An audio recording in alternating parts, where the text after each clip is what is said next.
Hey guys, Brian here from Better Chess Training, and in today's video I'm going to follow up from a post that I put up a week ago about a specific position, whether or not it was safe to take one of the edge pawns, in this case the A pawn with my bishop. And this comes up sometimes in our games where it may look like the tasty little pawn is hanging, but in fact, it is a trap, and you can get your bishop trapped. And in this particular game, that looked like it may have been the case as well. So check out this analysis, and let's see if it was safe to take on a2. Hey guys, in this video, I just wanted to follow up on one of my posts that I put up last week. This is from my second game from the Cleveland Open, which I went over some of the highlights of that game last week. But this was a position that came up, and in my analysis, I found that I had missed an opportunity. And in the game, just to show you here, I played bishop to b7, just bringing my bishop back and maybe looking to reroute it to a6. This bishop becomes very helpful later in the game. But I missed an opportunity to win a pawn. This pawn on a2, and so I put the question out, is it safe? Now, if you just looked at it very quickly, then you might think, well, no, if you take on a2, then it gets trapped here with b3. However, we have to look at a few details of this position, and I'm going to go through the analysis fairly quickly here. And one of the main things is that this d file, we have these doubled rooks, and this makes an important little distinction, that if these minor pieces were not here, we would own this d file, and we can actually use it tactically in this particular position. And I'm going to show you what it is. So right now we've won a pawn, but our bishop seems to be trapped. And if we play here e5, we force this bishop off of the d file. Okay? So it has to go to e3. It's the only safe square for the bishop. And now, if we were to move this bishop, and analysis shows that f8 and e7 are both pretty good, but I'm going to go to e7 here. Now we have a situation where this bishop is now threatening to take on b3. Or at the very least, cannot be threatened. For example, the rook can't come here to a1 because we're going to win some material.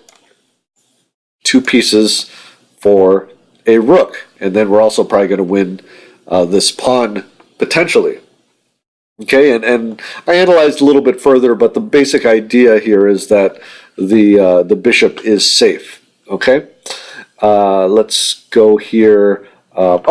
Just on this line, just in case this pawn is hanging, but if we take this, then we get hit here, and we're going to win this piece. So white has to give up the exchange here. So this position is very good for black, of course.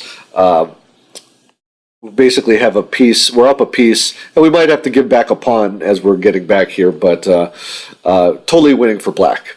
Okay, let's go back here. Back here to b3, e5, and here the computer gives c4, and I think the idea here is that we're trying to block this bishop in, but here, this bishop comes back here to b4, and now we're hitting this knight a few times. So we're hitting it 3 times. It's only protected once. And after it protects here, the problem with this move, protecting it one more time, is now we can take on b3 because now this knight is pinned. Because if it takes, then we win a piece this way. Okay? And again, this is very dangerous for white. Okay, so going back here, taking here, it cannot be trapped with b3. Just one more variation just to show that. So that was the best line I showed you here with e5, forcing this bishop off of the d file. One of our viewers, Chris, also recommended bishop to f4.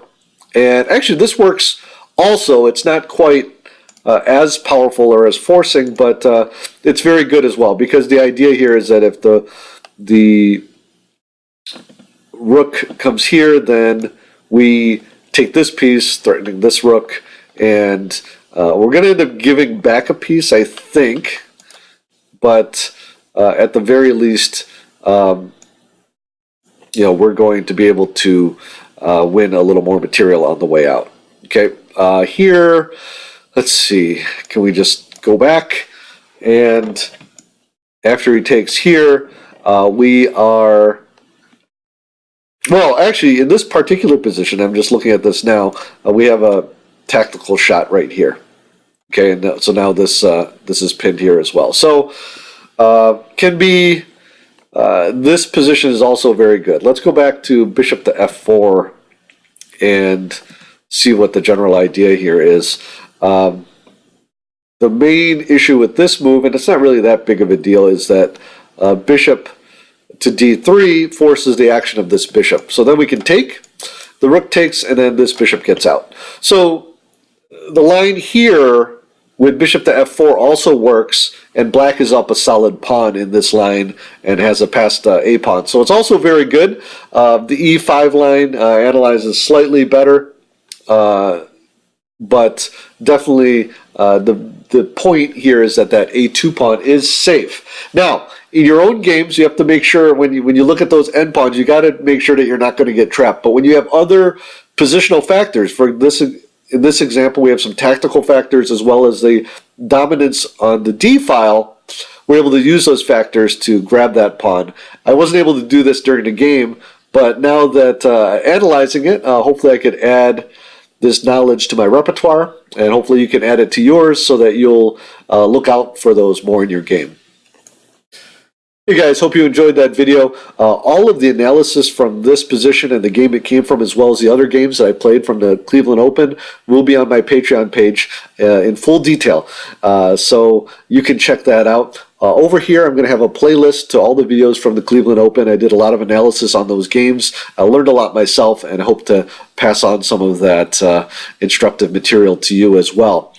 As always, I want to thank my patrons. If you want to support the channel, check out my Patreon page. The link is down below.